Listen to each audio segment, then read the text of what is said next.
की जिंदगी में जहर घोर के समझी जाबू अच्छे से कि केहू की जिंदगी में आके केहू की जिंदगी में जहर घोर के का मिलत है। अब तू नानी सुधर जा। अब नानी तू बहुत घुमा। जब तक हम दोस्तों हमको यहाँ किचन में सोना पड़ा। मैं सारा चीज मैं रूम में बनाई बिस्तर नहीं किया था। आज नहीं साल तो मुझे 1.5 साल के बाद अपना है। तुम पर मुझसे ही शादी किया था पर तुम दूसरी शादी क्यों की? 1-2 महीने में कौन शादी कर लेता झगड़ा करके? अरे तुम्हारा मन रहा होगा तुम बतिया रहे होगे। तुम अपनी मम्मी के बाद दूसरी मुंह पे दिखावा कर रहे थे कि मैं तुमसे प्यार करता हूं, तुमसे ये सब अपना तो लेता है पर जिंदगी जिंदगी भर ताना मारता है। इस कदर आपको ताना मारेगा ना कि जो जिस हालात में आपको ताना। दोस्तों मेरी इतनी तबीयत खराब है, बुखार रह के चढ़ जा रहा है और मैं गई थी। उधर से आते जाते ट्रेन में इतना ज़्यादा सर में दर्द, इतना घूमटा चक्कर आ रहे थे। कल मैं उससे लड़ाई करने का मेरा हिम्मत नहीं है मैं उससे लड़ाई करूँ। मैं सुबह उठी हूँ 11 बजे और देखी हूँ और दीदी बताई चंद्रशेखर भैया आए थे, लड़ाई कर रहे थे और लड़ाई की है तो वो लड़ाई उड़ाई करके चले गए हैं और हमसे नहीं मिले हैं भैया और चले गए हैं लड़ाई उड़ाई कर कर। तो भैया मेरे लिए आप मत लड़िए, मेरे लिए आप लड़ेंगे तो आप भी तीत हो जाएंगे। जैसे वो इंसान जो काम किया बहुत अच्छा किया है। और दोस्तों दीदी कह रही लड़ाई उड़ाई करके पता नहीं कब से गया है। अब मैं उठी हूँ तब नहाई हूँ, कोई नहीं रूम पे। दोनों लोग पता नहीं कहाँ गए, पवनवा भी और वो दोनों लोग कहाँ गए हैं और पता नहीं कहाँ लेकर गया है घूमने के लिए। और मैं यहाँ बीमार हूँ, मर रही, उसको नहीं दिखाया और उसका बहुत ज़्यादा ख्याल है। बताइए एक ही घर में मैं रह के क्या क्या मेरे साथ वो कर रहा है। पर अब नहीं मैं चुप बैठूंगी। चुप बैठने का नतीजा हो गया दोस्तों। और दोस्तों मैं थोड़ा सा रिलैक्स कर रही हूँ, इसलिए रिलैक्स कर रही हूँ कि पता नहीं मेरे मन में ना यहाँ जैसे क्या हत्ता लग रहा है और मतलब एकदम सूना सूना माइंड लग रहा है। ऐसे लगता है कुछ है नहीं, एकदम शांति शांति लगता है, सूना सूना माइंड लग रहा है। और क्या बोलते हैं शरीर में जैसे काम नहीं कर रहा, शरीर काँप रहे हैं। और दोस्तों खाना ना खाने का मन ही नहीं करता। जानते हैं कि जब आदमी को टेंशन रहता है बस ये आदमी इसीलिए थोड़ा सा खाता है कि शरीर थोड़ा चलने फिरने लायक रहे। और दोस्तों मुझे भूख बर्दाश्त नहीं होता तब भी मैं खाना खाने की कोशिश करती हूँ। दोस्तों एक कह रही मैं खाना खाने की कोशिश करती हूँ। और दोस्तों उस इंसान को ज़रा से भी तरस नहीं आ रहा है मेरी ज़िंदगी पर।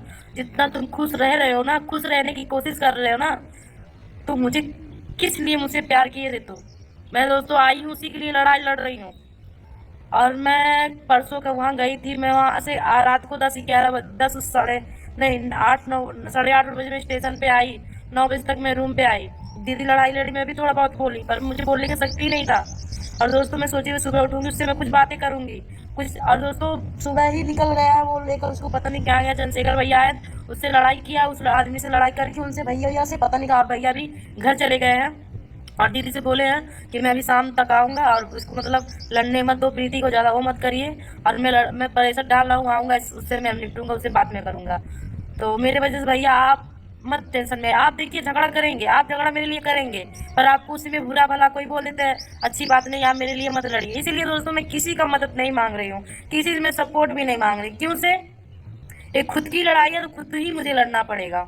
कोई आके मान के चलिए भैया तो घर के हैं, वो आके समझाएंगे और शायद हमसे ज़्यादा हम नहीं जानते होंगे, हमसे ज़्यादा वो जानते होंगे कि इसे बचपन से मौसी के लड़के हैं तो बचपन ही बिताए हैं और सब कुछ बातें जानते होंगे। जो बात मैं नहीं जानती उनके घर का, वो बात सिर्फ भैया जानते होंगे, मैं नहीं जानती होंगी। जो मुझे बताया गया है, जो मुझे जताया गया वही मैं जानती हूँ, कोई बात नहीं जानती हूँ।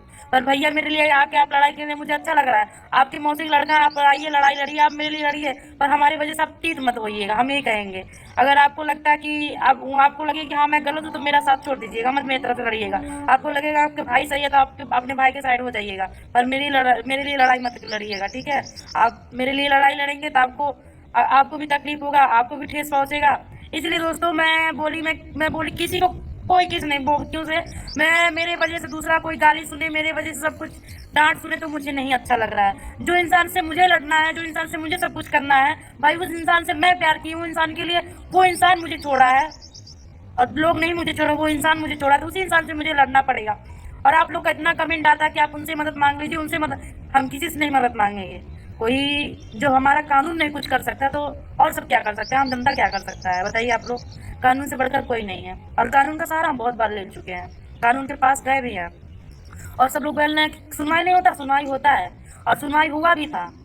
दोस्तों सुनवाई हुआ भी था, ये है कि आप तक वीडियो नहीं पहुंचा ना। पुलिस आती थी, घर तक नहीं आती थी, मैं वहां तक जा नहीं पाती थी। जब मैं निकलती थी तो सब लोग मुझे पकड़ देते थे। जब सूरज की घर पुलिस आती थी तब इसकी मम्मी वहां जाके रास्ते पे मतलब थोड़ा से रास्ते में थोड़ा अंदर आना पड़ता है तो वहाँ वहाँ कोई बता देता, आगे फोन जब आता था तुरंत उनकी मम्मी जाके वहाँ सुलह सपाटी कर लेते थे। इनके गांव के लोग हैं कुछ जो कि सपोर्ट करते हैं पीछे से सब कुछ, इसीलिए मेरा सुनवाई नहीं हुआ। और महिला थाने तक भी गई थी, बोले कि महिला थाने तक नहीं। अभी बहुत लोग बोलते जाओ महिला थाने, चुप दीदी क्यों बैठी हो, चुप। आप जाना चाहिए, मैं जाऊँ कितना मैं लड़ूंगी, हेहर हो चुकी हूँ। अब उसी इंसान से लड़ूंगी जो इंसान से मुझे जीतना है।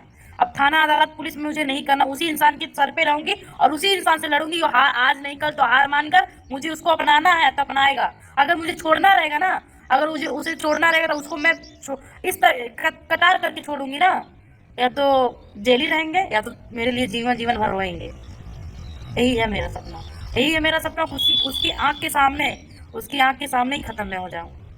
वो इंसान को 70 जगह मुंह मराने का शौक है ना, मुझे नहीं। मुझे उसी पे मरना, उसी के नाम पे जीना, उसी के नाम पे खत्म हो जाना है, ठीक है। पर वो इंसान मेरा फीलिंग नहीं समझ रहा है। मैं एक गरीब घर की लड़की हूँ और गरीब घर की लड़की का सबसे बड़ा अहमियत, सबसे महत्वपूर्ण होता है उसका इज्जत।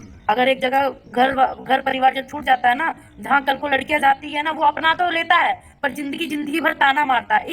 इस कदर आपको ताना मारेगा ना कि जो जिस हालात पे आपको ताना मारेगा जहाँ से आप घूमकर जा नहीं सकती हैं, ऐसे होते हैं। तो जैसे भाई बुरा चाहे भला, उसी पर रहकर खत्म हो जाओ, मर मिट जाओ, वहीं पड़े रहो, पर दूसरा तीसरा मत करो, हम यही कहेंगे। और अपनी जिंदगी में हम यही यही अपने असूल ने भी किए हैं। हम इसी से प्यार किए हैं, इसी के नाम से बदनाम हुए हैं और इसी के नाम पे ही खत्म हो जाएंगे। इसी के साथ होगा तो होगा, नहीं तो नहीं। अगर वो इंसान शादी किया उसको भी रखना चाह रहा है तो रखे, पर उसको मैं अपने जायदाद में, अपने हिस्से में नहीं रहने दूंगी।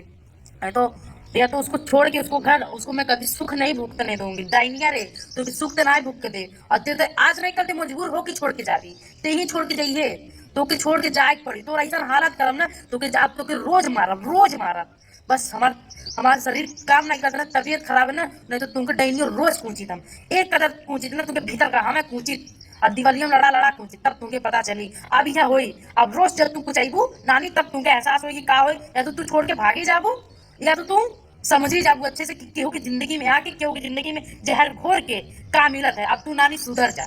अब नानी तू बहुत घुमा, जब तक हम दोस्तों हमको यहाँ किचन में सोना पड़ा। मैं सारा चीज मैं रूम में बनाई, बिस्तर गद्दार जो भी सारा चीज मैं की हूँ। वो राज करेगी मेरे बनाने पे, राज करने आई रही डैनिया तू।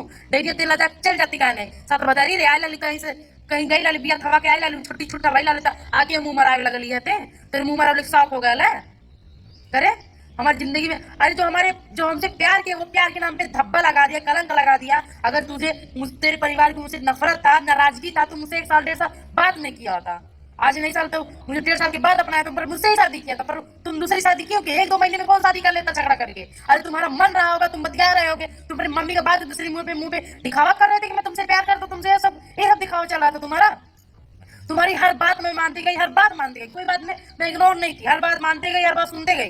पर तुम मेरे प्यार की कदर नहीं किए, तुम मेरा इज्जत नहीं किए, ठीक है। अभी तुम कहाँ गए हो? अभी तुम जहां भी हो तो आओगे तो जरूर शाम को। पर आज तो रानी कितना बढ़िया सोचा ना कि अब वह बुझिए, अब वो कुछ चाहिए रोज।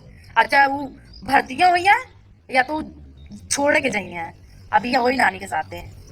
भाई सूरज की हरकतें बेहद अजीब है, जो कि किसी भी तरह से सही नहीं लग रही। आखिर सूरज क्या चाहता है और क्या नहीं चाहता है, कोई भी बातें स्पष्ट नहीं हो रही है। क्योंकि भाई जहाँ ये प्रीति से दूर भाग रहा है, वहीं ये प्रीति के पास भी रह रहा है। और सूरज का हर बार का ड्रामा रहता है, वो सीधे मुंबई ही जाता है, लेकिन अभी तक कभी पहुँच नहीं पाया है।